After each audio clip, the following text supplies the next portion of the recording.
Thank you, Mr. Chairman. Good morning, everyone. Before I start, I'd just like to thank Dr. Battaglio and Dr. Alves for inviting me to come and speak to you today.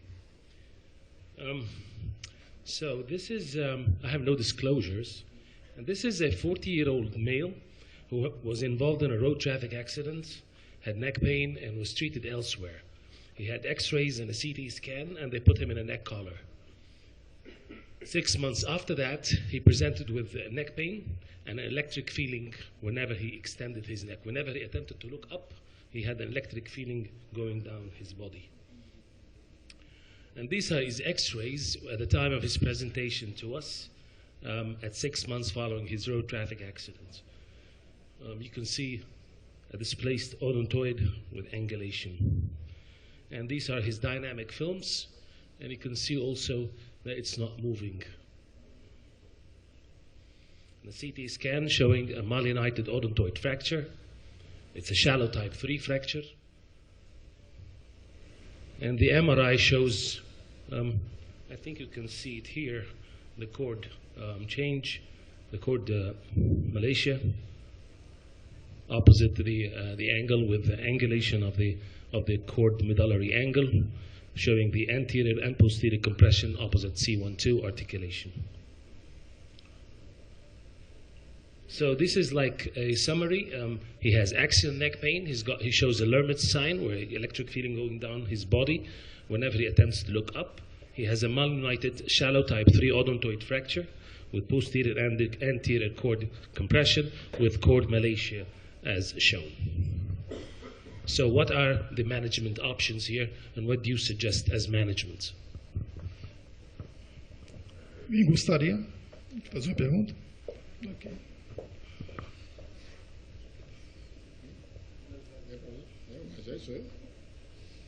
Bem, caso muito interessante, a gente se depara com situações como essa, uma luxação C1, C2 por uma fratura tipo 3 e consolidada.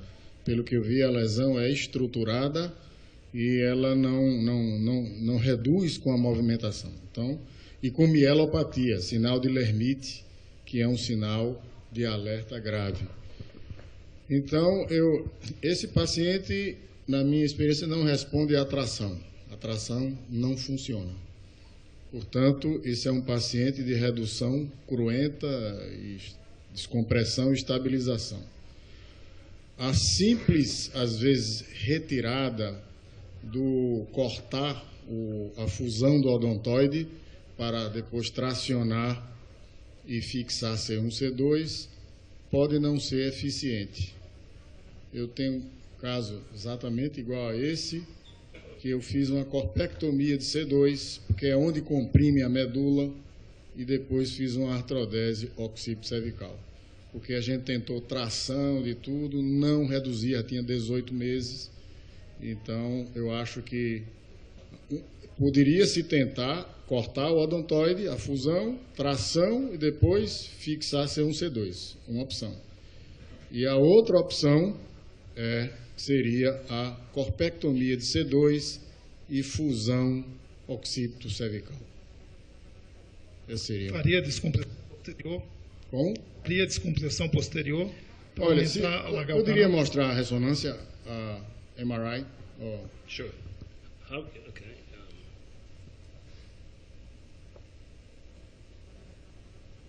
Yes. O problema, você vai ter que fazer uma fusão posterior também, claro.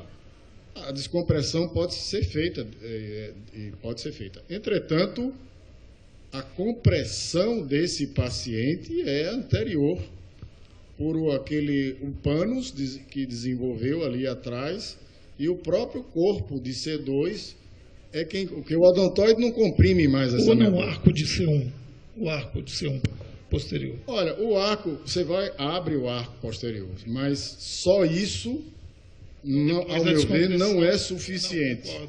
Porque seria, esse doente é cifótico, ele tem uma cifose crâniovertebral, não se impressione com essa lordose embaixo, porque essa lordose é subaxial, é compensatória, ele está hiperlordótico para compensar a linha de visão, Então, essa é uma lesão estruturada e a compressão anterior principal a compressão é principalmente anterior. Então, essa seria a minha conduta nesse caso aí. Alguém mais? Can I just ask a question here? You said you can undo the fracture or do a C2 corpectomy through a transoral approach? Transoral. Não, entendendo o comentário do Geraldo, agora, é assim, esta angulação bulbo-raquidiana nem é tão grande assim. A angulação bulbo-raquidiana não é tão grande. E por isso, se calhar, uma descompressão posterior e fusão, no mesmo tempo cirúrgico, poderia ser uma solução. Uma pergunta. Alguém faria uma abordagem transoral com odontectomia e depois faria uma descompressão posterior com fixação occipito cervical? Alguém retiraria o odontoide por via anterior? Então, só uma colocação antes disso. Eu acho assim, a irredutibilidade dos casos tem que ser provada. Então, veja, o caso do Geraldo não foi redutível. Não sei se esse é redutível. Inúmeros casos, C1, C2, você reduz. A principal tratamento para esse paciente, neste momento, é o alinhamento crânio-cervical. Se não for possível, nós vamos para as outras técnicas, que aí vem a sua pergunta. Então, no meu entender, ele tem que tentar. Maybe you can look at this. This is CT shows it's healed. It is united, and if you look at the dynamic films, it doesn't move at all. Flexion extension, it doesn't move.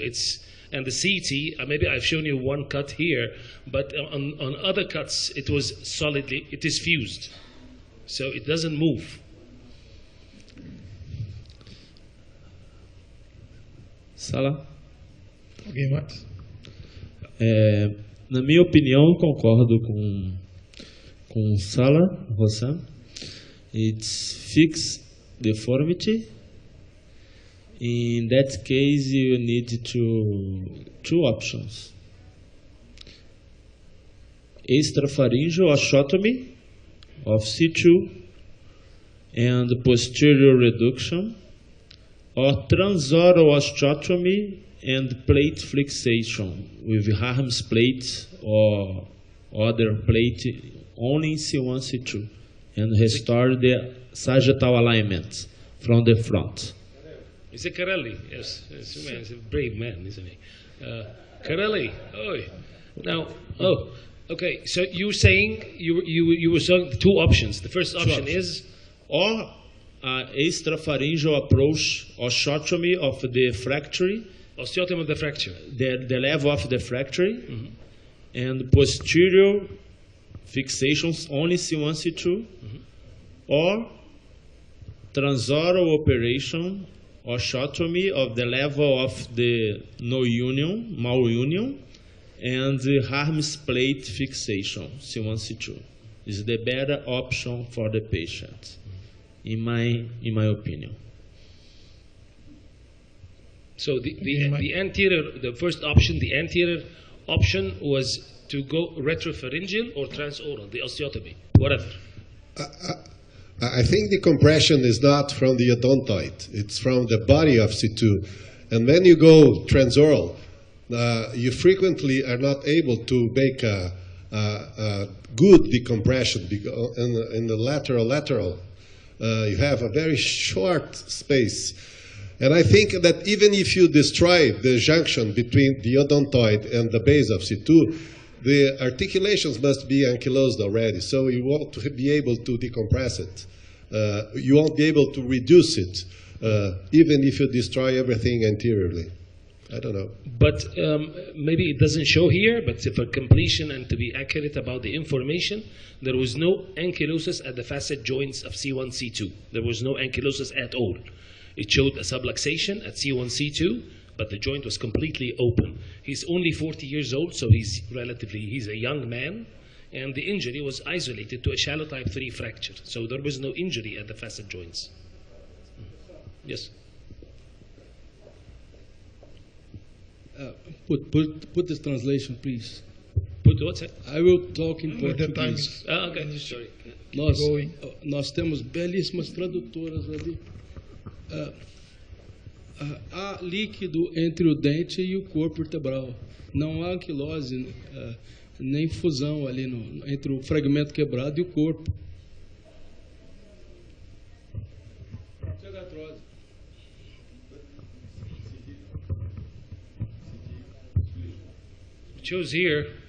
It shows here that this is ankylosed.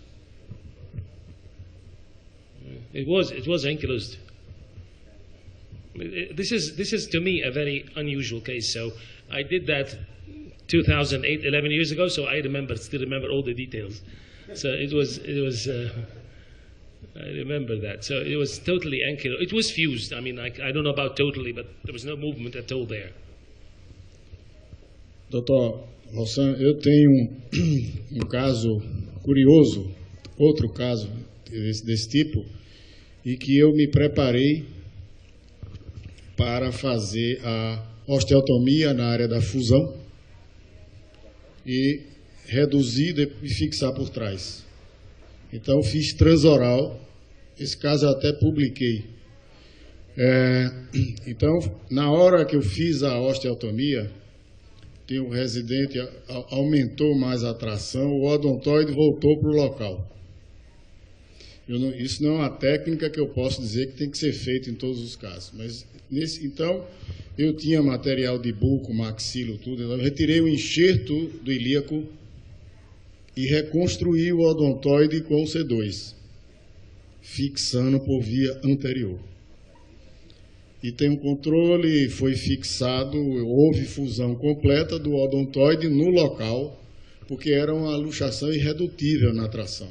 Só reduziu quando eu cortei com o drill, com uma broca pequena, o drill, logo ficou um pequeno gap só, e ali entrou um enxerto tricortical de ilíaco e a gente fixou com a placa de bucomaxilo e reconstruímos o odontoide. Plate, yes, plate. E não perdeu rotação.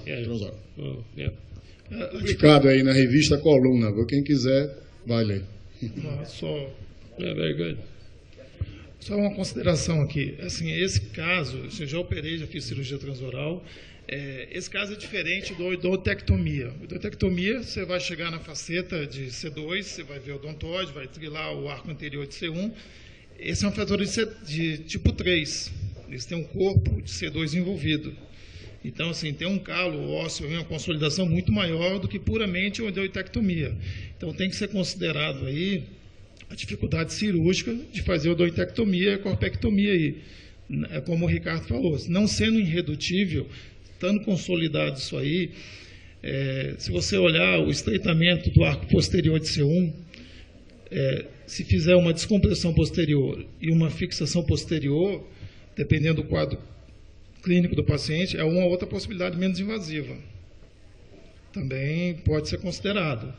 Agora, normalmente, vai ser uma cirurgia transoral. O que eu faria? Um transoral, faria uma corpectomia e odontectomia, tentaria reduzir com potencial evocado monitorização, e, posteriormente, a descompressão com uma fixação, só que eu faria occipito cervical.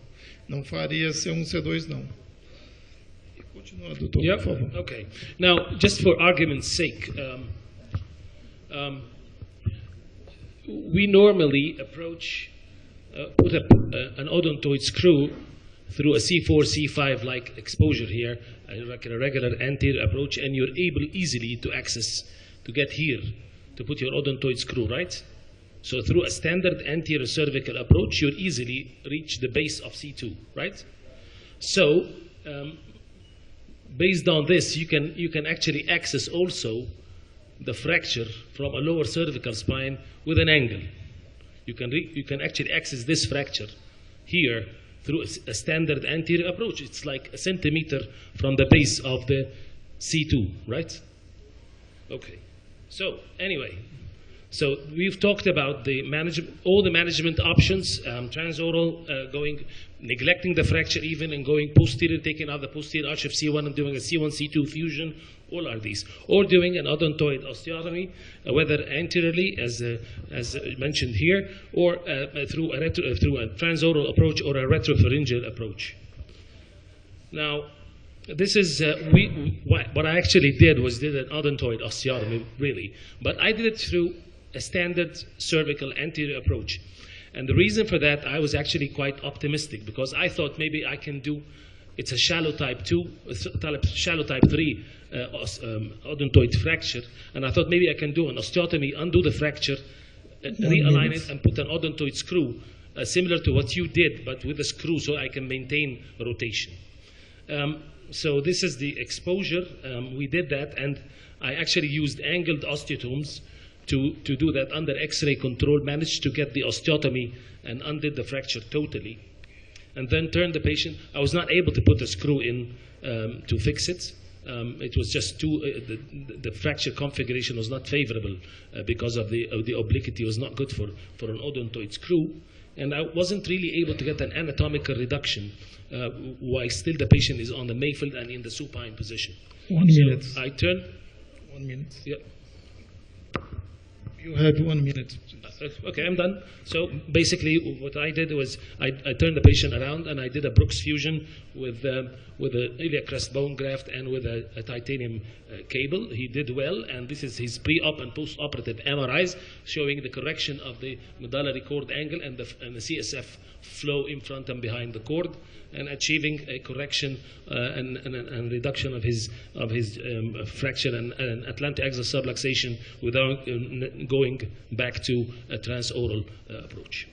So he recovered well from the surgery, did well. The only thing I would tell you about irreducible C1, C2 subluxations is that this is an example. A malunited odontoid fracture is the real irreducible atlantoaxial subluxation, because at the era of being able to manipulate C1, C2 joints using polyaxial screws in C1, C2, and the ability to drill joints and mobilize it, in this era, really, there is no real irreducible atlantoaxial dislocation. You can almost reduce every other subluxation with this manipulation. Thank you very much. Thank you.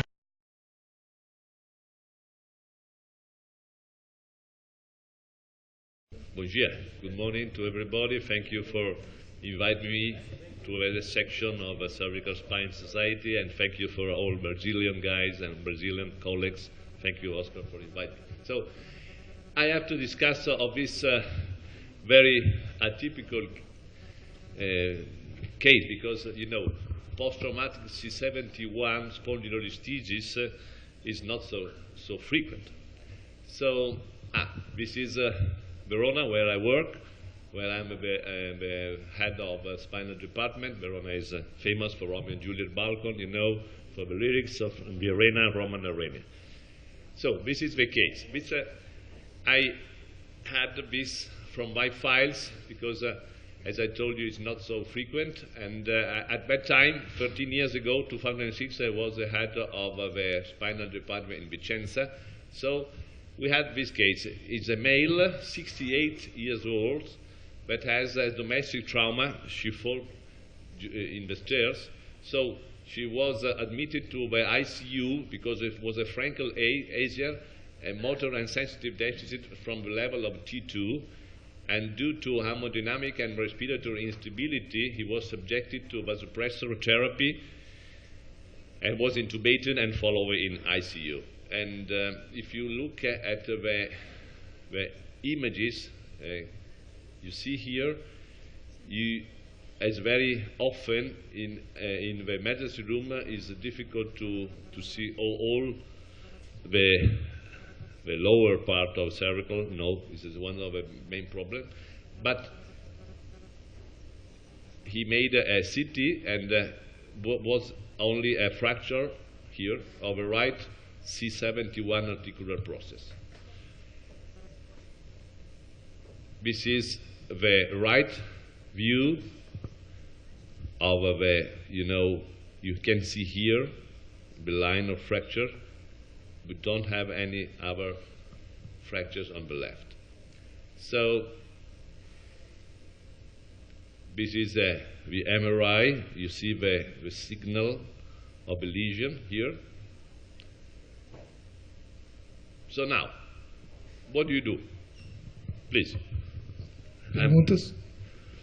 What do you do at this time, at this point? I mean, here, we are in ICU. This is the images. He's a T2 level of paraplegia. He has these conditions, and we have to manage.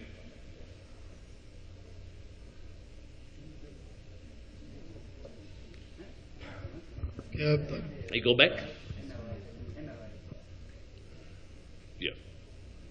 He's still in ICU, right? Yes. He's still in ICU. Yes.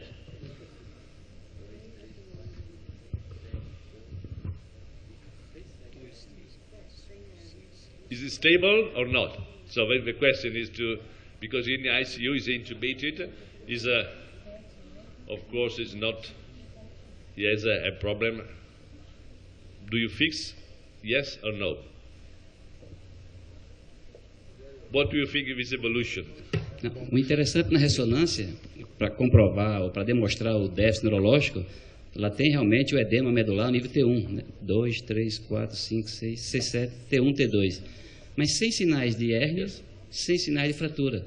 Então, por que ela tem esse edema medular? A questão é essa. É esse disco que entrou e voltou, vamos dizer assim, a grosso modo, porque não tem compressão óssea nenhuma que justifique isso, né? O ligamento atrás, se a gente olhar o interespinhoso, não tem, em princípio, talvez essa não é a sequência, espaço do ligamento, aumento do espaço interespinhoso, também não justificaria. Então, por que essa mulher teve tanto déficit? Será que não teve um quadro vascular associado? Aí tem que lembrar das lesões das vertebrais associadas nessas transições, apesar da vertebral ser lá para cima, mas é um trauma de alta energia, né? De um modo geral. Então, o que chama atenção é isso, mas ela tem que justifica o déficit, né? Como já tem quadro medular, até que prova o contrário, a lesão é instável. Então, teve um quadro neurológico, isso é sinônimo de estabilidade. Não tem um quadro neurológico que não seja, a grosso modo, uma lesão instável. Não é à toa que a medula está branca. Então, em princípio, seria um quadro cirúrgico. Doutor Carneiro. Depois eu... Bem, as lesões C7T1 tem mais em torno de 14% dos casos são negligenciadas, porque às vezes você não consegue dar o diagnóstico precoce. E, sobretudo em pacientes que têm espondilite anquilosante ou qualquer enfermidade semelhante. Então, o que você vai ver depois é o Tenon chest, exatamente por falta de diagnóstico. Nesse caso, a gente fica, assim, não é fácil ver a imagem. Eu acho que isso aqui deve ser um STIR, né, para ver se tem processo inflamatório. Me parece que há uma ruptura de ligamento amarelo ali, embaixo. Uma ruptura de ligamento amarelo e uma coisa que se dirige até a dura mater, mais para baixo. Aqui. Vou lá. Posso ir lá, não? Yes. Thank you.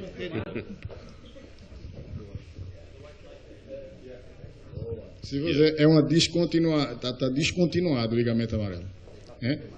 Gostou? Filmado, né? Fiquei bem, né? Yes, maybe a sign. Então, eu acho que essa possibilidade... Remember, it was in ICU. Was difficult to manage because you know, first the airway and breathing and circulation. Yeah. E radiografia dinâmica nessa área é muito difícil, né? Muito difícil. Até uma tomografia poderia ser feita em flexão. Instabilidade é tratamento cirúrgico, se a gente comprovar. No fundo aí.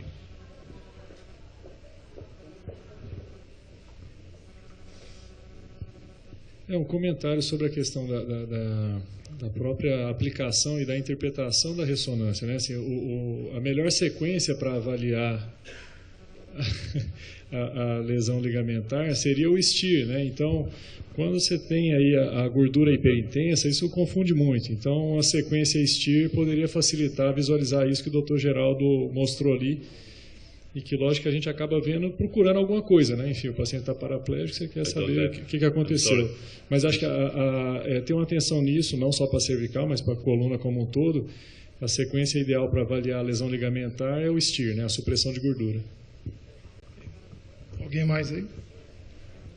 Olha, eu gostaria de fazer um comentário.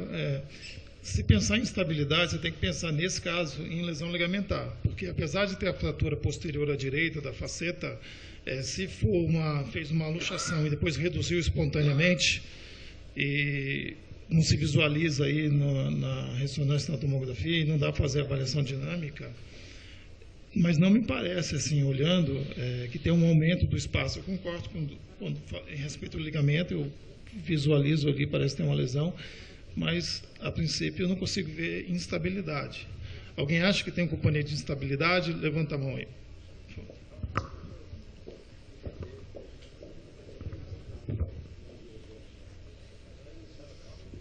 Eu queria fazer um comentário em relação ao critério de instabilidade nessa área.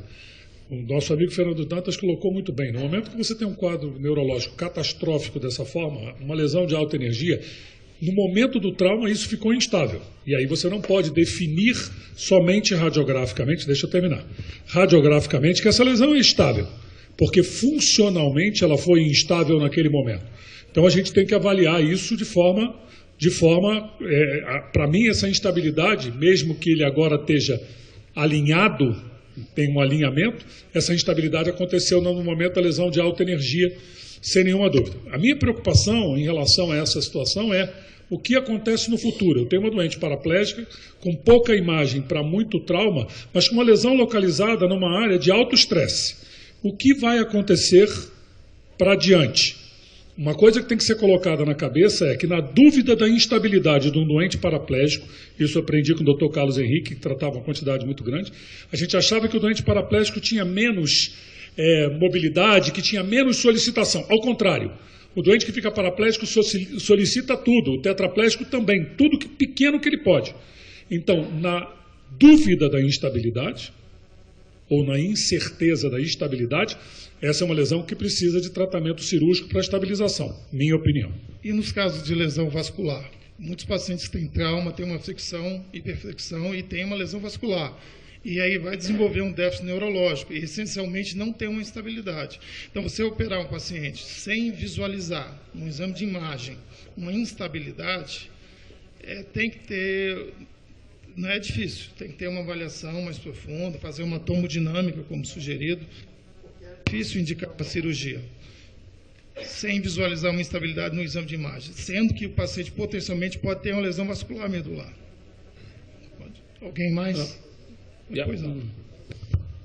Well, yeah, I mean, I was just about to say that. I mean, in the presence of a massive neurological deficit, that has to be an unstable situation. And the other thing is, this is a very young cervical spine for somebody who's 68. I mean, so this is not like a central cord syndrome when he gets knocked or something because he's originally stenotic. This is a very wide canal, so this is definitely a segmental instability with the hairline disruption of the yellow ligament that you just pointed out. The question is, a patient like that, what is his chances of recovery? What are the risks of getting him into surgery with it while he's still in the ICU? To me, this is quite a high mortality, at least in my experience. I would operate, but I would tell them that there is a very high risk of this going really bad. Sure. Yeah. I would operate, but I would tell the family, and I'll tell him that there is a high risk of mortality. Not just because of the surgery, because he goes back to the ICU and you cannot really extubate him. I completely agree with you, Hassan. O risco de perder força nas pernas já existe. Esse paciente poderia fazer uma ressonância funcional, é um exame que provavelmente nos permitiria saber exatamente o lugar da lesão e planejar a cirurgia melhor. Eu concordo que tem que operar. Eu concordo que ele tem uma lesão altamente instável, mas eu me sentiria mais confortável de ter um pouco mais de informação anatômica antes de levar esse paciente para o bloco cirúrgico. E eu usaria ressonância funcional, que é um procedimento simples. Uma tomodinâmica neutra? Not in this case. Pode ser, né? Bem simples. Uma coisa, às vezes, banal, que às vezes a gente esquece de olhar, é a altura do manúbio. Porque se esse paciente tiver um manúbio muito baixo, às vezes uma via anterior tranquilamente dá para chegar por aí. Então eu gostaria de ver a tomografia com reconstrução para ver se o manúbio dela é alto ou é baixo. Porque se ele for alto, é sinônimo, vamos dizer assim, de uma via posterior. Agora, se ele for baixo, pode pensar na via anterior, que em princípio nessa transição é mais tranquila. A ressonância dá para ver? I go over, yeah? Doctor, you have 2 minutes. You have 2 minutes. Okay, I go very fast, sorry. So, no, but it's a very rare case, and the peculiarity of this case was that, that this happened, you see? After 3 days in ICU, you see? So, I don't have a standard plain X-ray, but at that time, the anesthesiologist said, okay, now we have to fix it, and this is the right view and the left view. So at this moment, of course, we have to fix how we can manage now. We reduce it, the level of instrumentation, but we use screws or hooks, anterior, posterior.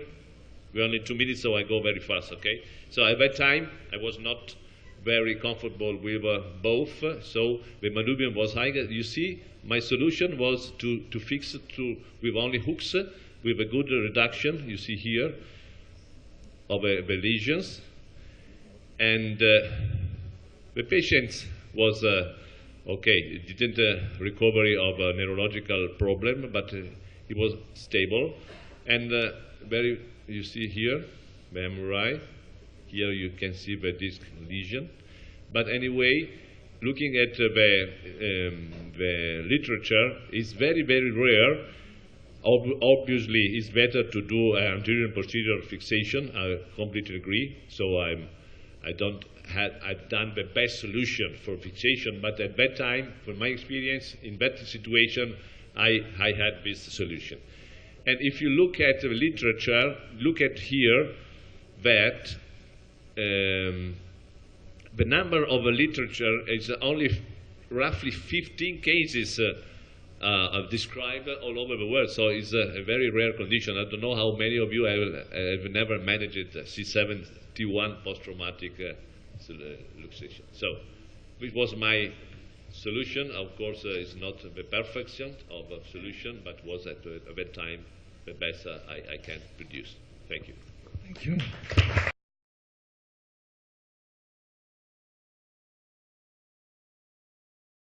Anterior para tratamento de radiculopatia cervical é a técnica standard. A questão é se continua a ser a técnica mais adequada na maioria dos casos ou se já não o é por algum motivo.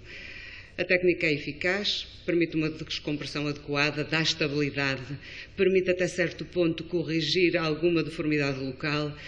A colocação de um enxerto restaurando a altura do disco abre indiretamente os foramina e é a técnica com que estamos mais confortáveis. Isso é importante.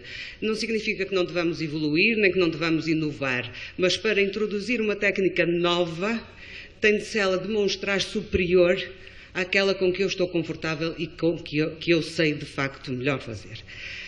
As desvantagens atribuídas são a disfagia, alegadamente devido à presença de uma placa, algum grau de rigidez e que a noção de que a perda de mobilidade naquele segmento contribuiria para uma aceleração de doença no nível adjacente com sintomas. Esta noção foi introduzida por Hillebrand em 99, uns 2,9% de prevalência ao ano de surgimento de nova doença com significado clínico nos níveis adjacentes. Um número um pouco obscuro, mas não vou entrar aí agora. Apesar de ele mais tarde ter vindo claramente dizer que tanto há bons argumentos para afirmar que isto se deve à fusão, quanto há bons argumentos para afirmar que se deve a um processo natural de aceleração da degenerescência já existente, foram criados dispositivos para a substituição total de disco numa perspectiva de mantendo o movimento obviar ao agravamento da doença de nível adjacente. Nós, com o habitual ceticismo sueco, que querem sempre fazer tudo eles próprios, fizemos um estudo multicêntrico na Suécia, randomizado para, após descompressão, um ramo com fusão com enxerto crista ilíaca e placa e outro com uma artroplastia com prótese Discover. Foi publicado agora em janeiro. Logo no início verificamos que não havia diferença em complicações, incluindo disfagia, em ambos os ramos, donde a disfagia ser devida à placa parece ser um mito. Quanto ao resultado clínico, ao Patient Reported Outcome Measurement, se chamarei resultado clínico, verifica-se que a 5 anos é igual num ramo e no outro. A artropatia progrediu, a artrose das facetas progride nas próteses. A doença de nível adjacente avaliamos com um parâmetro objetivo e o parâmetro que nos parece mais objetivo são as reoperações por patologia de nível adjacente e não há diferença nenhuma entre os grupos. Quando se olha as reoperações por outras causas, incluindo próteses soltas, estenoses foraminais e quejandos, verifica-se que há muito mais reoperações no grupo artroplastia que no grupo fusão. Temos, portanto, uma técnica que não protege da doença de nível adjacente, permite a progressão da artropatia, resulta em mais reoperações, não dá melhores resultados clínicos e, no entanto, ela move-se. Mas não se move, porque na realidade, em metade dos casos, não se consegue objetivar um movimento maior do que o erro da própria medição. Estes resultados preliminares foram apresentados e nós recebemos bastantes críticas, algumas das quais eu recebi outra vez ontem, mas juro que não mudei a apresentação. O que nos disseram foi que os nossos cirurgiões não sabiam operar. Quem estava a fazer o estudo não sabia operar. Disseram-nos também que a nossa prótese não era boa. Nós levamos isto muito a sério e, portanto, fizemos outro estudo. Este baseado no Registro Nacional Sueco de Cirurgia Espinhal, que é um registro muito completo. Analisamos, então, todos os doentes fundidos, desde que há registro, que há uns 10 ou 12 anos, e todos os doentes que receberam a artroplastia, por todos os cirurgiões da Suécia e com variadíssimos tipos de prótese. Fez-se uma simulação de randomização numa coisa estatística complexa, mas que é sólida, e concluímos que não há diferença no resultado clínico e que continua a haver uma taxa de reoperações maior nas artroplastias que na fusão. Algo que eu não escrevi aqui, não referi aqui, não encontramos nenhum grupo peculiar de doentes que pudesse ter benefício com uma artroplastia. Não os encontramos e pesquisamos isso naquele primeiro estudo. Bom, mas isto podia ser apenas na Suécia, mas na verdade não é. Está feito um estudo norueguês em moldes semelhantes ao nosso, com resultados semelhantes ao nosso. Depois há várias meta-análises que mostram que não há superioridade da artroplastia relativamente à fusão. Uma delas de Bartels. E Bartels tem 2 artigos muito interessantes sobre a influência dos fatores económicos e o peso da indústria nos resultados científicos que de facto vêm à luz. Quanto a próteses, não tenho mais nada a dizer. Muito rapidamente, até porque julgo que já devo estar perto do tempo, a dissectomia apenas, aí preocupa-me que a redução, o colapso do disco possa resultar este nosso foraminal e que resulta certamente em algum grau de cifose local. Se é significativa clinicamente ou não é outra questão, mas resulta certamente em algum grau de cifose local. Há um artigo da Carmen Lankamp que parece indicar que não há diferença nenhuma entre 3 ramos, artroplastias, fusão e dissectomia, sem mais nada, mas são 30 doentes em cada ramo, há cifoses no grupo da dissectomia apenas, portanto, isto não me convence a mim a deixar de pôr enxerto, pelo menos ainda. Quanto à endoscopia, tenho experiência apenas de endoscopia cerebral, da cervical não tenho nenhuma. Julgo que já não tenho tempo para falar do que é de facto ser minimamente invasivo.